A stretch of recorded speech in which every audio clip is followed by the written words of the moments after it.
Seime šiandien virė aistros. Tuo metu, kai posėdžių salėje parlamentarai sprendė Visagino atominės ateitį, kitoje salėje Seimo laikinoji komisija riejosi su Venckienės šalininkais.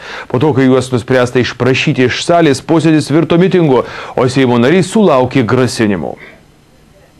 Ne viena Seimo komisija dar nebaigė taip darbo kaip šiandien. Iš salės bėgo dauguma teisėjos Neringos Venckienės teisinės neliečiamybės klausimą nagrinėjančių parlamentarų, o violetinis judėjimas jiems pavymui skandavo šūkį gėdą. Venckienės šalininkų pasipiktinimas sukėlė liberalės Dalios Kodytės pasiūlymas rengti uždarus komisijos posėdžius. Mušate jūs tam nėra, muša. Eikit, kur jūs pamuš. Jūs taip labai negražiai elgiatės. O kai kurie jų net grasino išeinantiems Seimo nariams. Kada jūs gausite elektrošoką, tada prisiminsit daugiau. Parlamentarė Venckienė šalininkų grasinimų nesureikšmino. Neprimušė ir už tai ačiū. Kodytė sako uždaro posėdžio pareikalavusi dėl to, kad buvo sunku dirbti stebint agresyviai nusiteikusiai miniai. Normalaus komisijos darbo akivaizdžiai nebuvo. Iš tiesų vieni Seimo nariai dirbo publikai, o čia iš tiesų ne cirkas ir ne teatras. Kita vertus, ištisai girdėjom komentarus, grasinimus, įžeidinėjimus. Kodytės pasiūlymą palaikė ir dauguma komisijos narių, tad pritarus Seimo nuo šiol į komisijos posėdžius nebebus galima patekti.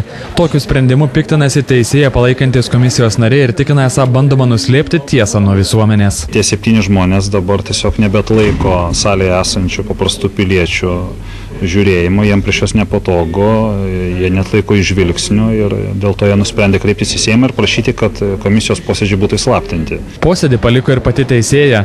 Venckienė parlamentarus apkaltino susidorojimu, nes šie atsisakė priimti jos atneštą filmuotą medžiagą iš policijos instruktažo prieš mergaitės paėmimo operaciją ir iš dalies pačios operacijos.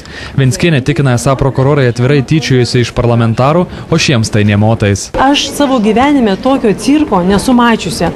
Tai valys tuos Seimo narius kaip ir kvailio vietoje laiko, įrašų vaizdo nepateikė, kurie patvirtintų, ar aš padariau tuos nusikalstamus veiksmus ar ne. Komisijos pirmininkas tikina, kad teisėja medžiagą pateikė neužregistravusi, dėl to jos ir nesėmė nagrinėti. Tai yra paprastas, protokolinis dalykas, kaip medžiaga pateikiama, tačiau Neringa Venckienė, ponė teisėja, gal jinai nežino, kad taip reikia elgtis, tiesiog priėmėm jos medžiagą vaizdinę ir padėkojom.